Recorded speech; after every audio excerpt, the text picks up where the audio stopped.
If you're a parent, teacher, or school leader, and you're sick and tired of the frustration, anger, and unfair treatment of children at high risk in our public schools, then perhaps it's time for all of us to do something about it.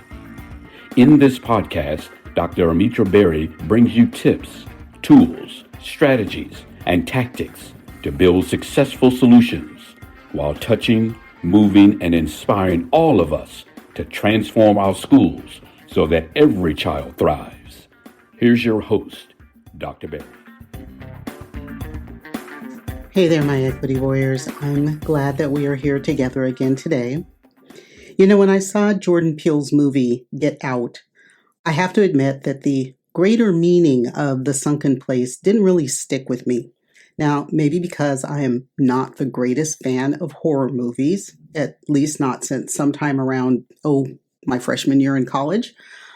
It was about all I could do to get through the movie without being afraid that I was going to have nightmares for weeks. But in that movie, one of the white characters is a hypnotist, and she puts Black people into these trances that leave their minds in what she calls the sunken place. And while they're there, white people's minds are transplanted into their Black bodies. Now, in the Black community, that place, the sunken place, has become a metaphor for the helplessness, the subjugation that Black folks experience on a daily basis in an America that is built on systemic oppression. The sunken place represents the control that white people assert over Black people by psychological, economic, and cultural oppression. Now, sometimes that assertion is knowingly. They do this knowing what they're doing, and we call that racism. Other times, it may be unknowingly, and typically that's what we reflect on or name or call out as privilege. But when someone says that a Black person is in the sunken place, it implies that they are complicit with racist people and racist institutions.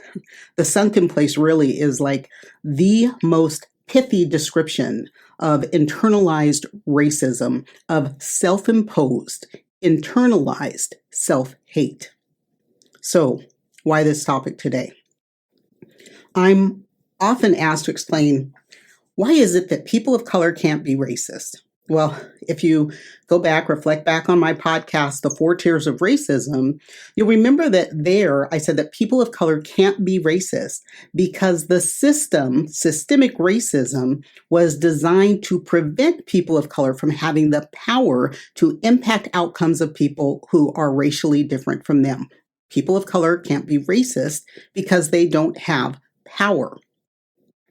And it makes me sad when time after time in the workshops that I do and activities that happen in those workshops, I see people of color who staunchly deny their own heritage, who deny their melanated ancestry. And to watch the struggle that they have with coming to terms with confronting what they choose to believe about their world, not the world, but their world that they have constructed because they choose to identify racially in a way that rejects all or part of their ancestry. That they refuse to recognize how other people, how the world sees them, as they are they don't only accept being in the sunken place, but they defend it. They have become complicit in their own oppression, and that makes me sad and angry. When people of color are in the sunken place, they are the antithesis of being woke, and they can't see it. They refuse to see it. They're in this perpetual state of slumber, a type of blindness or entranced when it comes to recognizing systemic and idiosyncratic injustice, in seeing oppression in regards to race. So what do you do? How do you handle it? What do you do? What do you do when you see it? Well, I can only share what I've done. One, you can't pull someone out of the sunken place. They have to take that journey on their own. And so I let them. Two, listen. I listen. I let them talk. You see, as they express themselves, sometimes that narrative and what they're doing, that internal work, that's part of their journey and coming to recognize that they are in the sunken place. But listening also provides you with information that you can use later to help them on that journey. And just remember as you're listening, as I jokingly say, God gave you 2 ears, 1 mouth. Listen twice as much as you speak. Remember, it's not your journey. It's theirs. And as well-intended as you might be, you have to let them take their journey on their own. So 3, if possible, help them to connect with their culture, with their heritage, to stories of their people that help to show that what they are ascribing to this place that they occupy is hideous.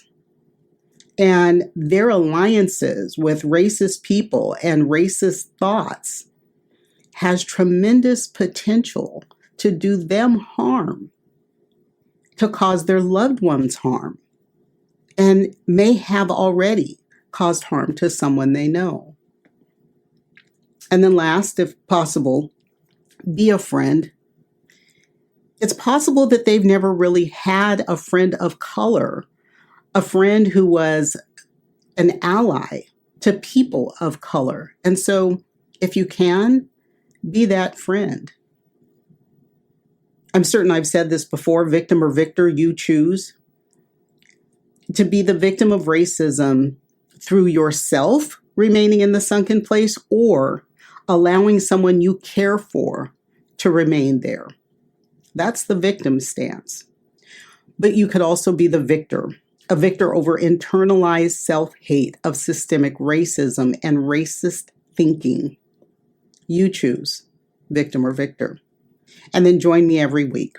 Send me your questions, topics, and requests to askdrberry.com, and I'll answer those questions, and I will bring you experts to help address those topics. As always, don't worry about the things you cannot change. Change the things you can no longer accept. That's it for today's episode of the 3E Podcast. Head over to iTunes and subscribe to the show. One lucky listener every single week that posts a review on iTunes will win a chance in a grand prize drawing to win a $25,000 value private VIP day with Dr. Berry herself. Be sure to head over to 3epodcast.com and pick up a free copy of Dr. Berry's gift. Then join us on the next episode.